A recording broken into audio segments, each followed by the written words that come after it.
Hello and welcome to my channel on Ancient in Chinese Astrology. I am professional astrologer Zagata from the website 100%astrology.com. In this video I would like to discuss the topic of why astrologers and diviners are not meant to be wealthy or rich. I realize that this may come as a surprise to many people, but keep in mind that I'm using and tapping into ancient knowledge, and that those in particular, this knowledge comes about this topic comes from the Chinese metaphysics system that I will explain. Now let's first define the terms.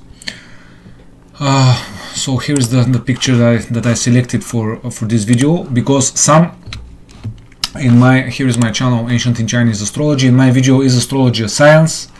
I was talking about how some astrologers like to look down on diviners, and how they would like to prove that astrology is a science so that the prestige of our profession rises, they get recognition, etc., etc.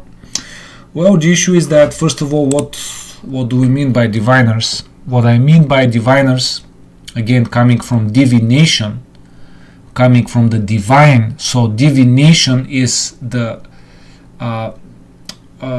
divination consists of dozens and dozens of methods that attempt to read the logos, the speech, the thoughts of the source, of the divine, of the infinite ocean of awareness, however you want to call the creator. So again, this throughout history, astrology is a young discipline. It's ancient astrology, horoscopic, natal astrology, electional astrology used to elect auspicious times, or horary astrology used to answer specific questions within a given context. They are, again, just about 2000 years old. So it's, again, throughout human history, people have relied on mostly on shamans, because shamanism is the world's oldest religion, as has been proven in many books, and also divination, many types of divination, and obviously again, what I mean by divination is not how shall I say it, because in English there are so many words for there is a Sibyl, there is a prophet, there is a ogre, there is a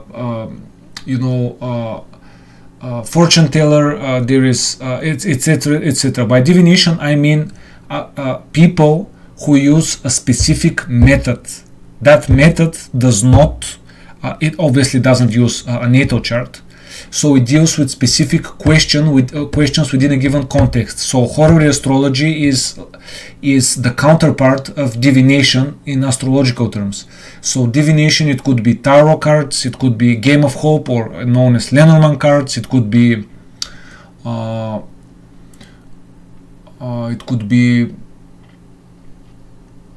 there are many Chinese methods. It could be the I Ching, it could be, as I will explain. So I'm not talking about soothsayers or people who who tell fortunes by psychic means. I'm talking about a method, a system that can be taught to people and replicated. This is what I'm talking about by divination. Not some inspiration, or receiving psychic input, or communicating with the spirits of the dead or something along those lines. No, I'm talking about specific knowledge with specific rules, concrete rules of delineation and prediction. Okay, so I would like to, for those that, again, this is coming from the Chinese system of knowledge, the Chinese metaphysics. A few years ago I wrote this article about Chinese metaphysics, like the Indian system, the Vedic system of where astrology is the eyes, Jyotish is the eyes. The Chinese system is also made up of various arts or branches. So these 5 arts or branches are, as you see here, destiny, where astrology falls. Again, this is a Chinese perspective, but it doesn't matter. It's a perspective of reality. It doesn't matter that it comes from China. The point is, here they give their types of Chinese astrology and also date selection, which we call electional astrology in the West, or muhurta in India. And same thing. They have divination, where they have the Jin, the world's oldest oracle and book, at least 5,000 years old, documented history. Plum blossom numerology that I practiced, I have given an example here on this website. Kimen Dunjia, very famous, extremely powerful method. Dalio Ren, considered the highest form of divination in Chinese metaphysics, perhaps. They also have medicine, as you see here, the types of disciplines that fall in the medicine branch. They have mountain branch. And they also have physiognomy. Again, with physiognomy, in ancient times, it's good for people to know that ancient Chinese doctors, they were not allowed to touch royalty, so they had to diagnose by face reading and possibly palm reading. But again, imagine not being able to touch and how to diagnose, again, in your life depending on it, the type of expert knowledge we're talking about, folks. Modern allopathic doctors are, well, not amateurs, but something like children along those lines. But anyhow, the point is, and also feng shui, classical feng shui, reading the features of the land with compass, with mathematical formulas, etc. No interior design. Anyhow, the point is that you can't separate, you can't throw away the divination branch so that astrologers would be happy and that they would feel superior. No, all these branches, they are together, they are part of the whole. That's why we have 5 elements in Chinese metaphysics, and you can apply this everywhere. Again, the 5 elements. So, and their interactions, their cycles. So, but it's not just this, because let's get to it. There is a specific template in Chinese metaphysics that allows one to explain what I mean by not just about astrologers, etc., but in general. I mean, it's a template of reality. So let's get to it. This is it. This is in Chinese metaphysics. We don't have planets. We have 5 elements, or 5 phases, more correctly called. We're not talking about specific elements per se that are fixed. They change their energy. So we have water, we have wood, we have fire, we have earth, and we have metal. In these 5 elements, when you add the yang and yin, the masculine and the feminine, 5 times 2 makes 10. These 10 structures, if you will, are called the 10 gods, or the 10 stars, or the 10 deities. Again, it has nothing to do with religion or some beings. If say you are born on a yang water day, the controlling element will be in earth will be direct officer, and yang earth will be 7 killings. Again, these are 2 of the 10 gods. Again, it's just energy. It's just that Chinese culture is very poetic. They like to give names for everything, even for kicks in martial arts or for moves, etc., etc. So this template here is like a matrix, one of the matrices for reality. So we have the self element, the day master, or the companion element, which represents the self, the native, always. And we have output element, which you can come across also as production element, which is what the self produces. So the output element rules creativity, how a person presents himself or herself, how a person speaks or writes or produces. And in a female chart, the output element is also shows children. And then we have the wealth element. Aside from wealth, money, diamonds, etc., wealth, it represents also a person's goals and their desires. And Then we have the power element, which also is also translated as influence element or also as controlling element. It has to do with exercising power over others, how you command, how you lead, how you inspire respect and awe in others. And then we have the resource element. You can also encounter this as the seal element in terms of the seal used to seal documents, as a stamp.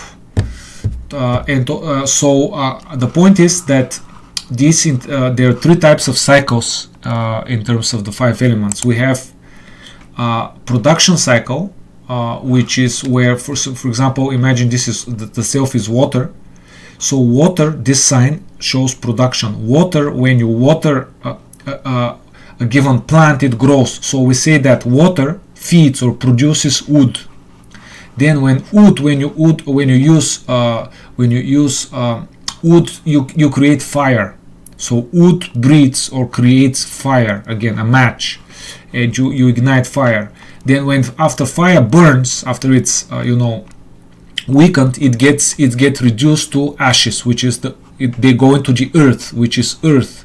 And then when you start mining the earth and digging the earth, you find metals, precious stones, etc. So we say that earth produces metal. And finally, when metal, how shall I put it, condenses itself, when metal gets wet, it sort of produces water. Again, it's so we can say that metal breathes or produces water. So and in terms of the controlling element, if this is water, water will put out fire. So when you have a fire, you use water, and then wood will control earth. When you have strong earth, the roots of the tree will penetrate the earth. So wood controls earth, and then fire will control, again, this symbol here. Fire controls this one. Fire controls metal. Fire melts metal, and then metal, this one, metal chops, metal cuts wood. So this is the controlling cycle. And we also have another cycle called the weakening cycle. Again, when water produces wood, water is reduced, because water, you run out of water to water the trees, etc. When wood makes fire, wood is, fire consumes all the wood, etc. So again, fire weakens wood, weakens water, fire weakens wood, and earth weakens fire, because after fire burns, it gets into the earth, and then metal weakens earth, and water weakens metal. But for our considerations, we are primarily concerned with the resource element. Why? Because resource is the most, how shall I say, it's the most difficult element to pin down. It's not it rules happiness, it rules knowledge, it rules also the mother. The wealth is the father. But the point is, it's again, depending on the chart, it can show mental problems or psychological problems or overweight or people who are the opposite of who are anorexic, etc., or mental problems, etc. The point is, it's difficult to pin down. Now, what you need to know is that in case there are those that would say, it's the astrologers, it's the diviners, screw them, they're outside of society, so to say, because because the resource, as I said, each of the elements is divided into two. So the resource element is divided into direct resource and indirect resource. Now, all things alternative, so to say, alternative in brackets, fall into the indirect resource. So again, this is just for the past a few hundred years or 150 years astrology. So I was saying it's not just astrology and divination. It's yoga, it's Ayurveda, it's crystal healing, it's you name it. Most of these here, they've been pushed to the side for the because of the materialistic view and who supposedly controls the world. with allopathic medicine, big pharma, etc., etc., and not just that. These things, in fact, even spirituality also is also ruled by the resource element. So one could, so it's not just again, it's the resource element. It's the direct resource would rule more respectable, in brackets, so to say, professions like medicine, like scientists, academics, people who teach at universities, etc. But again, they're under the resource element. And the point is, for our consideration, is that the resource element is controlled by the wealth element. Now, in simple terms, this means that the wealth element counters, it is counter to the resource element. So those, again, this is a template for this physical reality. Again, I didn't make the rules. We all agreed to come here, experience what we need to experience, and move on. The point is, the wealth element counters the resource element. And so those of us who use the resource element, they use it at the expense of the wealth element. So, and vice versa, we'll get to it. Those that use the wealth element, they cannot get knowledge. Again, true knowledge. Doesn't mean they're stupid, obviously.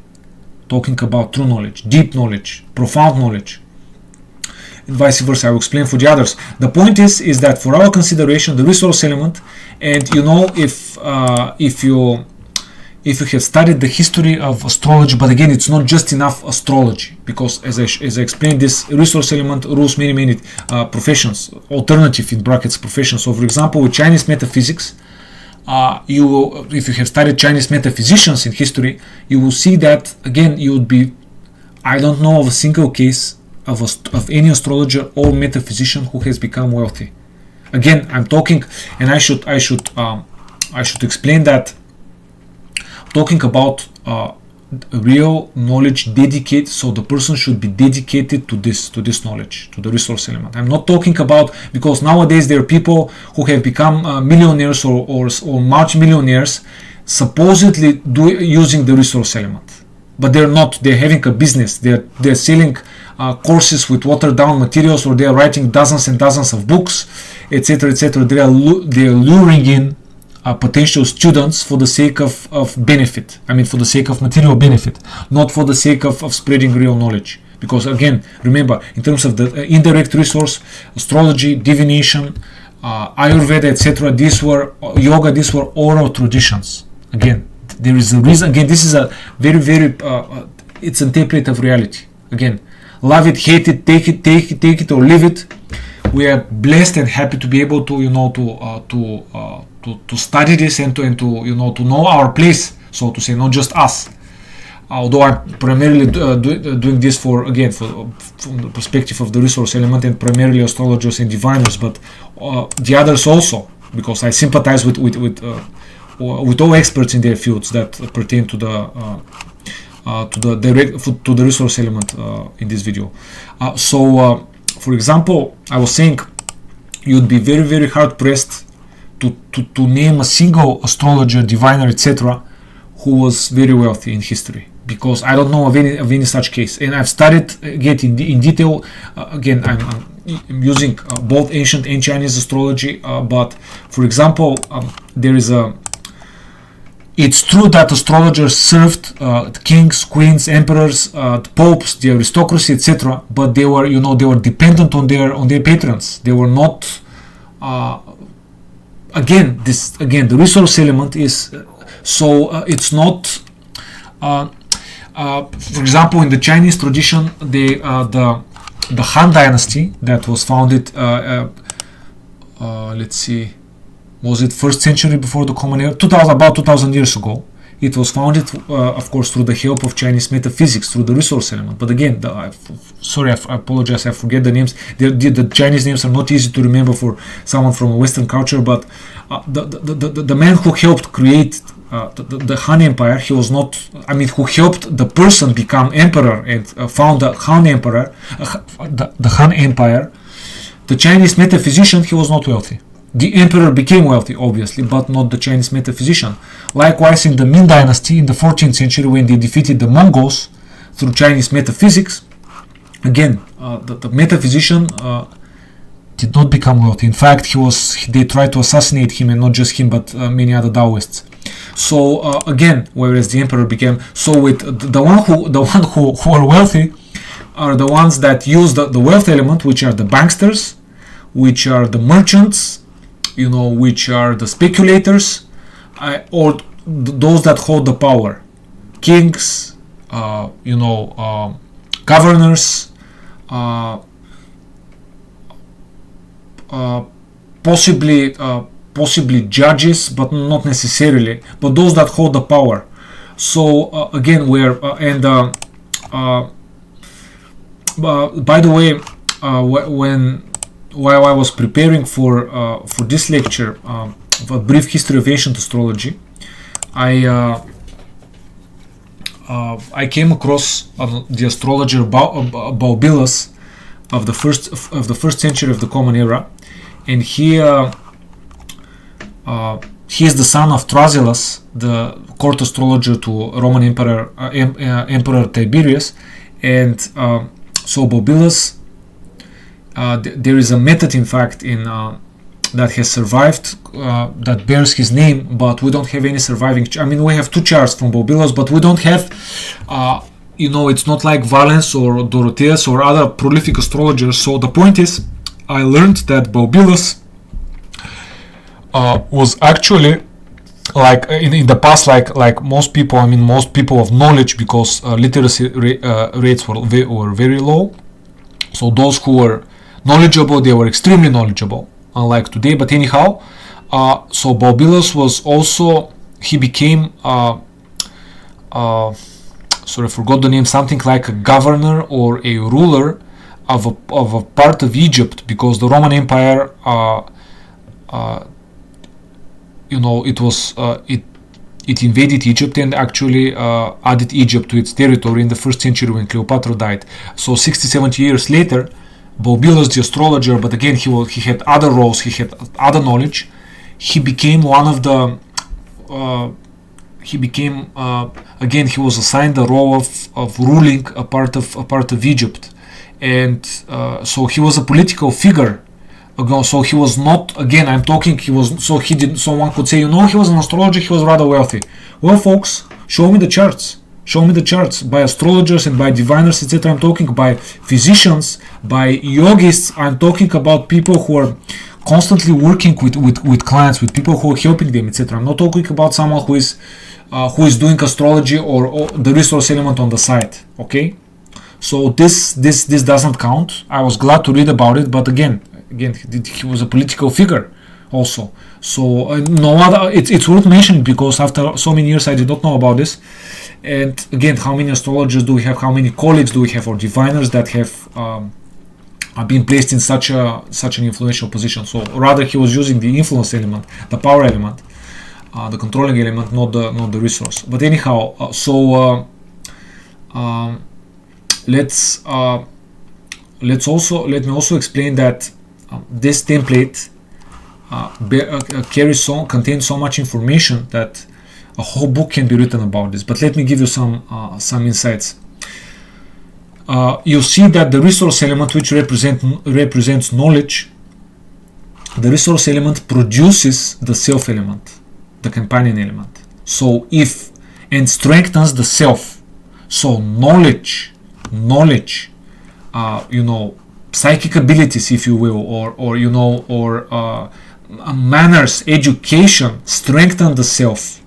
And when the self is strengthened, the self can control this symbol, the wealth element. In other words, the self is strong enough not to succumb to the lures and temptations of the wealth element. Because we have, again, the Chinese, they are very poetic. We have specific signatures of horoscopes. We have weak self with a lot of wealth. The self is weak. The self would do anything to gain wealth. So again, this is how a Chinese chart looks like. For example, for now, again, this can be applied to a person, to a business, etc. The point is, this is the self in meta in this case. And the self, if the self is weak, the wealth is strong. this carries a number of implications. If it's a man, his woman will be stronger than him. He will be subservient to his woman. If again this native would do anything for wealth, he will betray his friends, he will cheat people just to gain wealth, and he will burn bridges because of this. The point is, if the self is strong, or if the self is weak, the way to control the wealth, to benefit from the wealth rather than the wealth controlling you, is through sharing the wealth. So benevolence, charity, sharing the wealth, share it with others so that others will help you to control the wealth. Again, these are very, very profound philosophical insights here. That this is why I say this is a sort of a matrix for reality. And also we see that the power element controls the self. So what do we have here? The power element. We have judges, we have police officers, we have law enforcement officers that like to, worst case scenario, especially in the last 2.5 years, like to to crush people, to humiliate people, to exercise power over people, regardless whether that power is legal or not. Again, this is the negative side of the power element. But the positive side is, if the self is rather strong, the self lacks discipline, so the self should be disciplined by the power element. Again, it's a matter of the specific configuration of the chart, but this is how it generally works. With the output is divided into eating god or food god and hurting officer. And in ancient times, the empire, the status quo, they were extremely afraid of the hurting officer. That's why it's called hurting officer, because it controls the power element, the controlling element. In other words, it can counter the status quo, the empire. It can, it can turn it upside down. It can create disruption and chaos. So as I explained, the output element rules how one presents themselves, how they express themselves, how they create. So in this respect, the output element rules also professions such as the media. Folks, this is why in a healthy society, which is truly democratic, and we don't have it anywhere anymore, the media control the government, in the sense that they exercise healthy control over the government. The government controls the people. The media, it should serve the people, but anyhow, the media, let me put it correctly, the media holds the government in check, so that the government doesn't get away with over exercising their power, so to say, doesn't cross the line. So again, where do we have this now? Nowhere, because the media has been bought by the wealth element, by the banksters, and by those that influence power, the controlling element. And let me, if you have any doubts, especially if you're coming from a Western country and you believe that, this is outrageous, our media is free, I live in a democracy. Well, unfortunately, you don't. So let me show you a quote from, this is John Swinton, longtime editor of the New York Times, and this is part of a quote that you can look up and find. Again, this is a partial quote, not the full quote, but he gave this quote at a retirement dinner to his staff, and as he says, "There is no such thing as a free press. You know it, and I know it. There is not one of you who would dare to write his honest opinion. The business of a journalist is to destroy truth, to lie outright, to pervert, to vilify, to fall in brackets at the feet of the mammon, and to sell himself, his country, and his race for his daily bread. We are tools, vassals of rich men behind the scenes. We are jumping jacks. They pull the strings, we dance. Our talents, our possibilities, and our lives are the property of these men. We are intellectual prostitutes." Friends, take a look at the year 1883. That's right, not 1983. 1883. Imagine what it is now. Now someone will say, well, it's the internet. Sure, but the internet, there have also been many attempts and regulations to control the internet. And were it not for the internet, there is this study in the US that showed that in the 1970s, folks, in the 1970s, the CIA, the Central Intelligence Agency, had infiltrated all the major radio stations, televisions, channels, newspapers, etc. Again, and this is in the United States of America. That they have the best constitution, etc., etc. Imagine what it is in other countries. So the point is, if the output controls the power the power element, we would have never experienced the past 2.5 years of nightmare of what happened. With all these restrictions against the power element, regardless whether they, that they don't work, they don't give any result, etc., etc. They break the law, they are unlawful, they're based on mandates and not constitution, etc. The power element, crushing the people. And if the output had done its job, if the media had actually reported it and exposed, the government and big pharma, etc., we wouldn't have been in this mess. Anyhow, you get my drift. This is basically what I wanted to share. Again, this doesn't mean that astrologers, diviners, etc., all these professions here, alternative in brackets, etc., are meant to be, poor. But there is a big difference between poor and very wealthy, like multimillionaire, etc. You can have middle class or possibly a little higher, possibly, but we're not meant to, because we're using the resource element.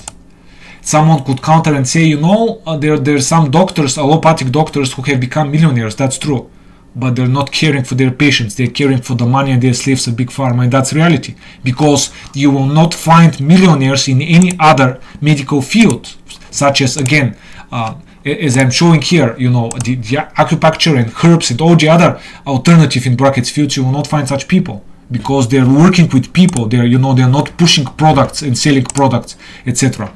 So I hope this is what I wanted to share. I hope it was educational. This is my channel. If you'd like to subscribe, I would appreciate it. I'm just starting out. I started 2 weeks ago. Yes, subscribe, like, and if you have a question or a comment, I'll be happy to read it and reply to you. Thank you.